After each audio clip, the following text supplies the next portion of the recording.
Let's talk about change versus tribalism, because we all have the ability to pivot, to switch, and we've seen it in the last week with Joe Biden announcing that he wouldn't be seeking re-election, people feeling this great sense of loss and sadness because they had their hopes set on him and they had great fondness for him.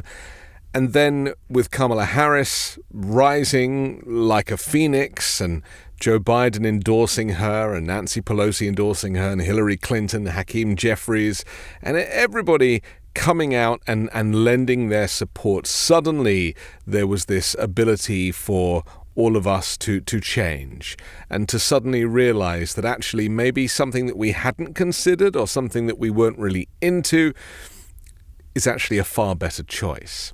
And this notion of change versus tribalism is really important, not just now, but going forward for us here in the United States, because Donald Trump doesn't have that capacity. He is a cult leader, and to switch Trump out would just not work for the MAGA Republicans. They have put all their eggs in the Donald Trump basket.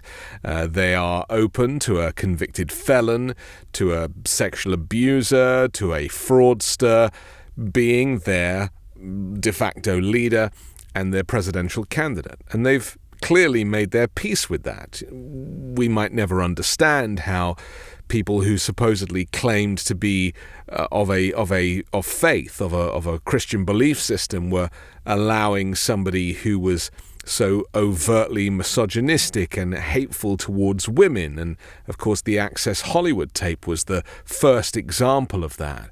And still, none of us can really quite understand how they can make space for him in their world, knowing quite who he is. He's the antithesis of godly, and yet, because he is a cult leader, because he is a despot, and because they worship him, then he can get away with literally murder. But it's not the same in reality. It's not the same outside of the cult. In reality, we have the capacity for change. We have the ability to pivot.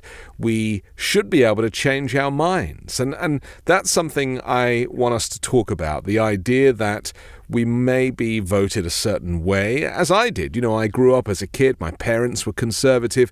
They encouraged me to be conservative. They foolishly told me that conservatives were better with spending, which is of course completely untrue, and we now know that trickle-down economics is a false flag. It's a kind of fake concept created by the right to enable billionaires to get away with everything.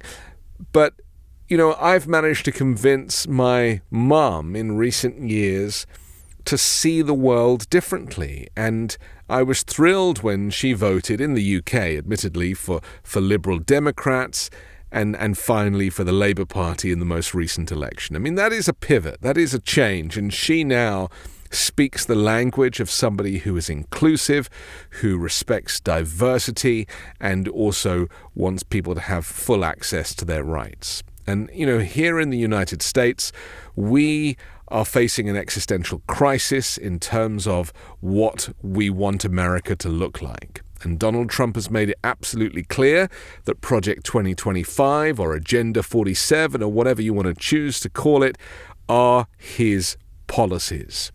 They do not afford women access to reproductive health care. They do not allow the level of equality that we should expect in a modern society. And there is a push to push religion, not any religion, not freedom of religion, but one specific religion, a far-right Christian nationalist version of Christianity onto all Americans, to really get rid of that separation of church and state, and to kind of rebuild the United States in Donald Trump's disgusting image. And so Kamala Harris is the antidote to that entire movement. She represents change. She is not a cult leader, in the same way that Joe Biden was not a cult leader. And that is the great thing about Democrats, is that we are not worshipping an individual. We're not worshipping anybody. We are celebrating democracy. We're trying to maintain democracy. And the torchbearer now, it seems, is Kamala Harris. I just want to interrupt myself for a moment to ask you to support me and independent journalism by becoming a member of this YouTube channel. Click join just below. It starts at just $3 a month, and it would be really helpful because at the moment things have never been more complex and more dangerous with the rise of fascism and the fall of US democracy. So I'm going to do my best to put these messages and this analysis out every single day, but I really need your help to do that. If you don't want to join the YouTube channel and you're already on Patreon, you can sign up for my Patreon as well at patreon.com/5minutenews. Thank you. And you know, I also have changed my mind in the last few days about who her vice president pick should be, because I was flying the flag for Pete Buttigieg because I thought it would be a great two fingers up to the MAGA Republicans. But I've now kind of changed my mind. No offense to Pete Buttigieg, of course. He's, the Secretary of Transportation and is doing a great job there. But this new talk of Mark Kelly, the Arizona senator, and he's not an ordinary senator. The guy's an astronaut. He has a twin brother who's also an astronaut. Mark Kelly has spent 50 days in space.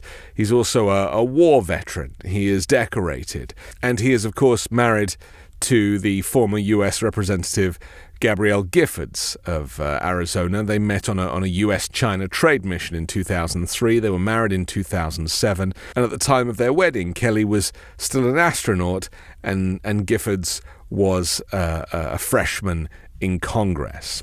And so it's very interesting now for me thinking about demographics and how Kamala Harris will appeal to a certain group. We know that she needs a white male. Unfortunately, that's just America. That kind of brings balance to the offering.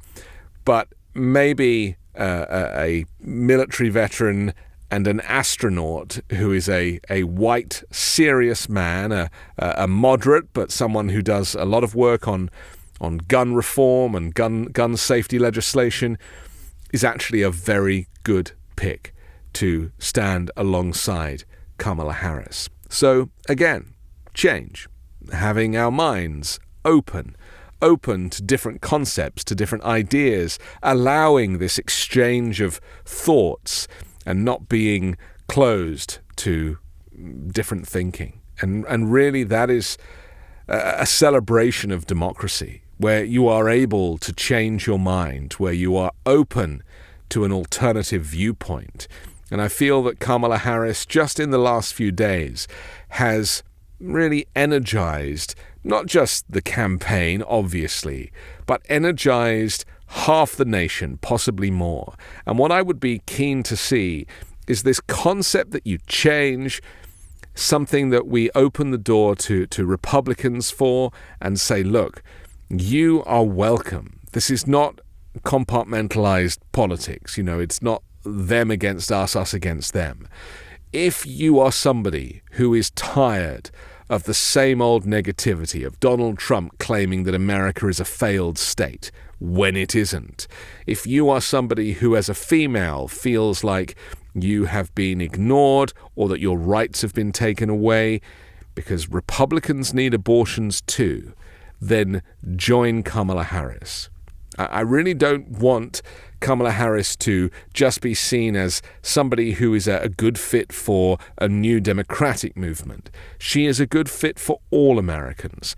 And I would really genuinely like to see outreach to people who are former Trump supporters or never Trumpers, who are, emotionally and conceptually conservative, but are open to the idea of Kamala Harris, who has proved herself in so many jobs, has managed to get to the top of her profession, to the vice presidency, and potentially the presidency too.